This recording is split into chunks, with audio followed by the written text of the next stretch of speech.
Hi, welcome back to Better Done Yourself. Today on Better Done Yourself, fermented tomatoes. Fermented tomatoes part 2. This is the fermented tomatoes that we made in the last video, but click the links up here, you get the idea. These have been going for about 2 weeks, and I just kind of wanted to show you, what they don't show you in all those other fermenting videos. Those fermenting videos in the list over here. But I want to show you what you end up with. I showed you, the nice clean tomatoes and the brine and everything, and you get it in the jar and you stick it in the cabinet. 2 weeks later, you pull it out and it looks like this. It's okay. Let's go over this bit by bit. Here, let me grab the camera and we'll get a couple of close-ups of what we're dealing with here, and that it's all fine. First of all, is this mold on top. This is well, it's a mold. I guess if you wanted to be nice, you could call it kahm yeast. It's a natural yeast that forms, completely harmless, and I'll show you how to get it off. Don't be afraid of it. It's just natural. What else forms? All of this. Let me get around into the light a little bit better. Here's my oak leaf. Here's my tomatoes. Here's my garlic. But then there's this layer down here. Again, more yeast, more byproducts of fermentation. These tomatoes were a lot sweeter than I thought. There was a lot more fructose in here than I had imagined, and the fructose fermented, and this is all dead yeast cells in the bottom. So completely natural, completely harmless, won't hurt you. Here's some little floaty things in here. Not too scary. That's just more of this top yeast that sort of sank and got down into the ferment.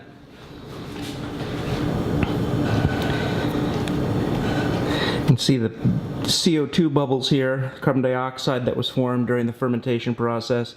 You can see the bubbles coming up. But all completely normal. This is a healthy ferment.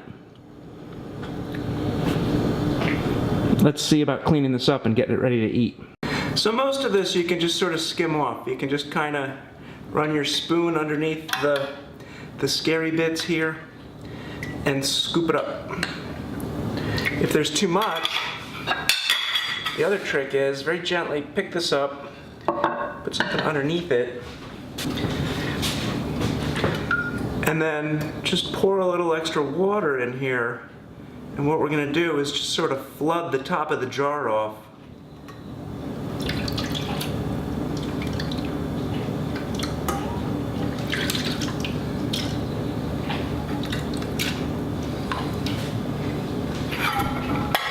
Alright, that was easy, so that got the bulk of it off. There's still quite a bit of floaters in there.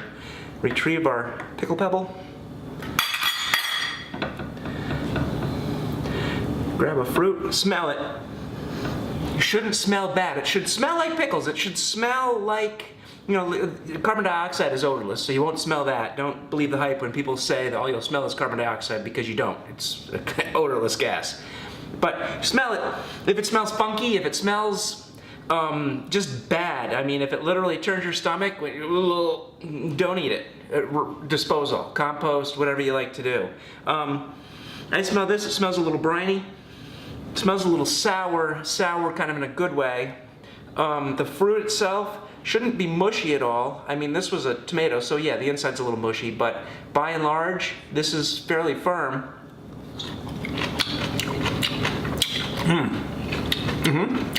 And it'll be sour. That's what we're going for. It's a pickle, right? So nice sour flavor.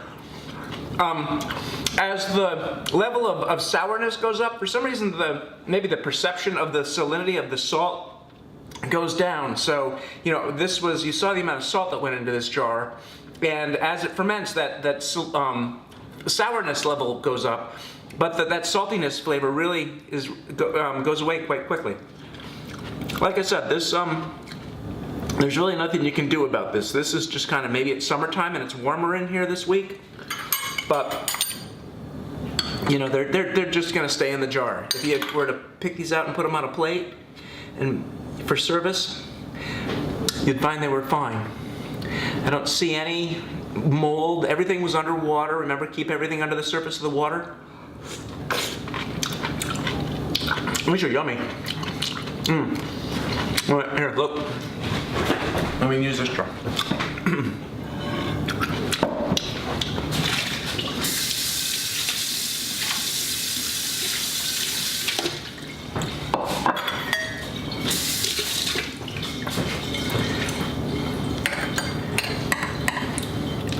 So here, say you're going to plate these up for service to put out with lunch.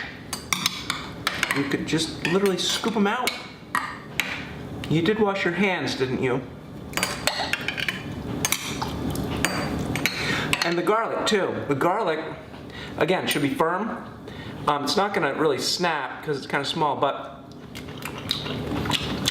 the fermentation takes away that acrid garlic allicin and makes it a lot more edible. But here, you could just arrange these on a nice plate here, and these would be beautiful to put out for your lunch. The other thing you can do is when you taste these and you go, gee, these are good, but they're still a little salty, fine. Drain down about half of the brine in here and replace it with filtered water. You see me using my tap all the time. I've got a well, so I don't need to worry about it.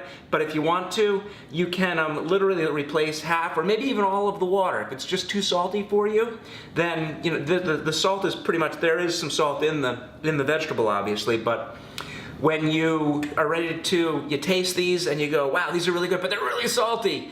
Put them all back in the jar, replace half of the brine with fresh water, wait 2 or 3 days, just stuff them in the fridge. Taste them again, still too salty, repeat the process. So eventually, you're gonna lose a little bit of the sourness, you're gonna lose a little bit of the acid in the process, but you're gonna cut the salinity real fast, you're gonna cut the salt flavor. So that's just your little bonus video, fermented tomatoes part 2. Thanks for all the views, you guys. Channel's doing great. I want to say, if you want to support the channel, click the links below. There's links for Amazon gift cards in still the same price. You don't pay anything more, but I get a little bit of profit on the side for you following the Amazon links down below. And in any of the videos, they're all there. Thanks for checking them out. Thanks for watching the show. Thanks for being better than yourself.